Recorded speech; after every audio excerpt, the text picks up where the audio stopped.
into a deep depression. As my children became less dependent, my defences started to fail, and by the time they'd left home, they had collapsed completely. The memories I'd tried to bury returned to haunt me, and the barriers I'd erected began to collapse. My life started to fall apart. Flashbacks to the convent became much more regular. I started to get frequent panic attacks and developed severe agoraphobia. I'd always suffered from periods of depression, but these became more pronounced. My cleaning compulsion developed into obsessive-compulsive disorder. I exhausted myself by repeatedly cleaning and tidying, doing work that didn't need doing. I imagined that germs were everywhere and that I had to protect myself and my family against them. I would panic if I ran out of bleach and nobody was about to go to the shops for me. If a family member moved one of my video cases so that it wasn't in line with the others, it would be enough to upset me for the whole day. I would cry if a baked bean can wasn't neatly stacked on the correct shelf and facing outwards.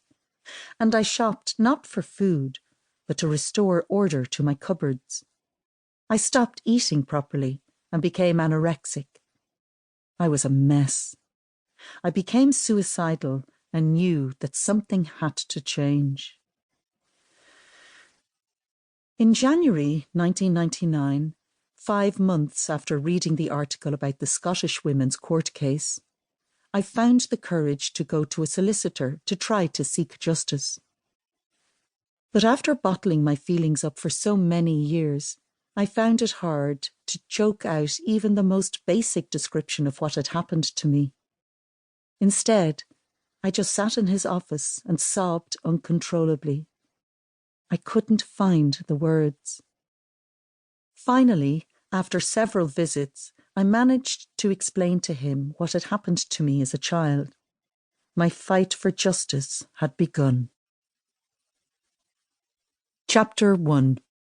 The Arrival.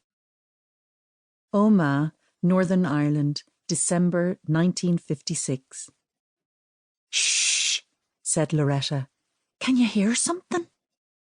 My brothers and I fell silent. There were voices coming from the living room downstairs.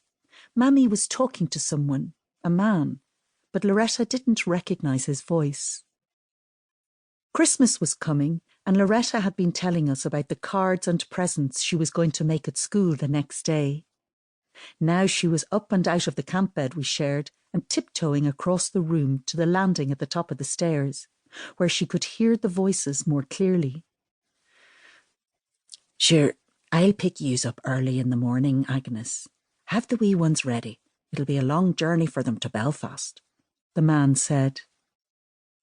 Loretta skipped back into the room and slipped into bed beside me. "We're going to Belfast tomorrow," she said excitedly.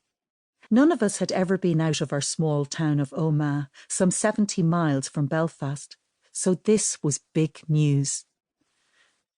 "Sure, I knew yous must have been going somewhere because me and Michael are going to our Aunt Mary for the day," Sean whispered. He and Michael shared another camp bed in the same room. Sinead, the baby, was in a cot next to us. "Why aren't yous coming with us?" Loretta asked, surprised. "I don't know, sure," Sean replied. "Well, I hope our teacher lets me make Christmas presents another day," she said. Suddenly, baby Sinead started to cry. "Quick, settle down and go to sleep before Mammy catches us." It was still dark when our Mammy woke us the next morning. Loretta helped me get washed and dressed in my favourite red trouser suit. She enjoyed helping me. It made her feel grown up. Meanwhile, Mammy saw to Sinead, who was 8 weeks old and very demanding. Loretta took me to the kitchen for breakfast, where Michael and Sean were just finishing up. They put their plates in the sink and grabbed their coats from the hallway. "See you later on, sure," Michael shouted as he and Sean ran out through the back door. "Loretta, watch the baby a wee while," Mammy said, laying Sinead down on an armchair. We listened to her footsteps.